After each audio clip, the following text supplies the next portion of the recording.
नमस्कार, MB news म्हणजे महाराष्ट्रातील बातमीपत्रामध्ये आपले स्वागत आहे। बातमी बघण्यापूर्वी आमच्या चॅनलला लाईक आणि सबस्क्राइब करायला विसरू नका। तर बघूया आजची विशेष बातमी। महाकुंभ मेळा जेव्हापासून सुरू झाला आहे तेव्हापासून इथे कोणत्या ना कोणत्या तरी घटना घडतच आहे।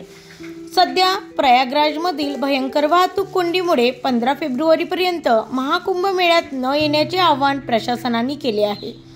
तर दुसरीकडे आज बिहारच्या मधुबनी स्टेशनवर महाकुंभाला जाण्यासाठी भयंकर गर्दी झाली होती। तेव्हा रेल्वेत बसण्यासाठी काही जणांनी एसी कोचची काच फोडली। याचा व्हिडिओ आता समोर आला आहे।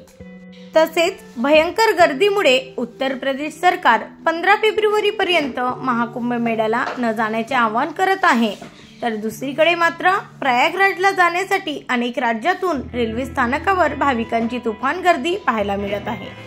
लखनौमधील चारबाग रेल्वे स्थानकाची ही दृश्य आहेत। अक्षरशः इथे मुंगीलाही जाता येणार नाही एवढी गर्दी झाली आहे। हे सर्वजण महाकुंभला जाणाऱ्या गंगा गोमती एक्सप्रेस ट्रेनची वाट पाहत आहेत। पुन्हा महाकुंभ मेळाव्यात पवित्र स्नान करण्यासाठी प्रयागराजमध्ये मोठ्या संख्येने भाविक येत आहेत। अक्षरशः दूरपर्यंत नजर जाईल तिथपर्यंत फक्त गर्दी आणि गर्दीच दिसत आहे। त्यामुळे प्रशासनही अलर्ट मोडवर आले आहे।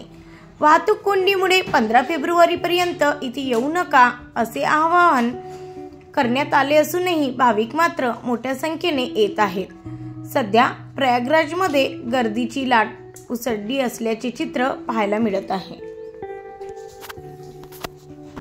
पुन्हा महाकुंभ मेळ्याला जाणाऱ्या भाविकांची संख्या दिवसेंदिवस वाढतच आहे। आता तर प्रयागराजमध्ये इतकी भयानक गर्दी झाली आहे की भाविकांना पुन्हा माघारी जाण्याचे आवाहन करण्यात आले आहे।